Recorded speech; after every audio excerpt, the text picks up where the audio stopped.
कहानी की शुरुआत होती है जब एक लड़की दरवाजे से अंदर जाती है, लेकिन जैसे ही वो पलटती है एक अजीब घटना घटती है। उसका उभरा हुआ ओरिज का आईना सीवर से इस तरह रेंगता हुआ बाहर आता है जैसे वो जिंदा हो, और वो सुपर स्पीड में फैलने लगता है।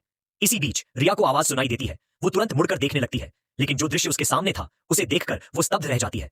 रिया भाग नहीं पाती क्योंकि दरवाजा लॉक होता है, लेकिन ताला कोई मदद नहीं करता। जल्दी ही ओरिज लड़की को पीछे हटने पर मजबूर कर देता है। रिया डर के मारे जल्दी से लालटेन उठाती है खुद को बचाने के लिए, लेकिन अजीब तरह से ओरिज मोटर के किसी हिस्से से छूते ही तुरंत पत्थर में बदल जाता है। इससे पहले कि वह फिर से हमला करे, रिया मौका पाकर तेजी से कमरे से भागती है और लिफ्ट लेकर वहां से निकलने की कोशिश करती है, लेकिन ओराइज फिर से छूटकर उसका पीछा करता है। गनीमत रही कि दरवाजा समय पर बंद हो गया, लेकिन रिया को खुश होने का वक्त नहीं मिलता। ओराइज दोबारा लिफ्ट तक पहुंच जाता है और उसे तुरंत रोक देता है। सौभाग्य से रिया का भाई उसे ढूंढ लेता है और उसे बचा लेता है। फिर हमें पता चलता है कि रिया की सबसे अच्छी दोस्त कुइहुआ उसे बाहर ले जाने वाली थी, लेकिन किसी को अंदाजा नहीं था कि वो कार एक जादुई कार है।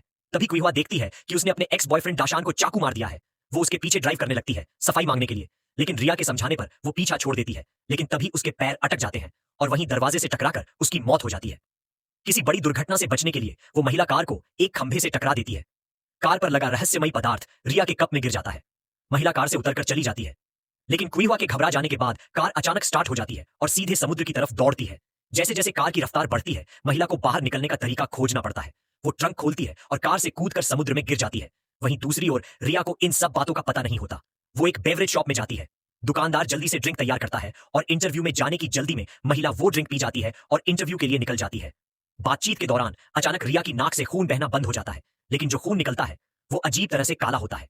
महिला जल्दी से घर जाती है और वॉश बेसिन के सामने खून और उल्टी करने लगती है, और यही इस डरावने घटनाक्रम की असली शुरुआत है। फिर कुछ लोग अपने पिता को ढूंढने निकलते हैं, लेकिन जैसे ही वे सबवे में चढ़ते हैं अचानक लाइट चली जाती है और रिया बाकी दो लोगों से अलग हो जाती है।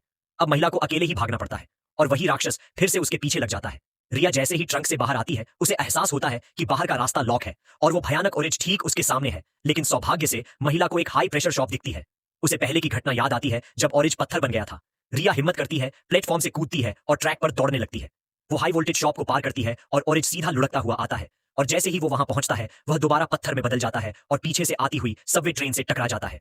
रिया आखिरकार उस संकट से बाहर निकलती है और अपने भाई के साथ एक शांत जीवन जीने लगती है।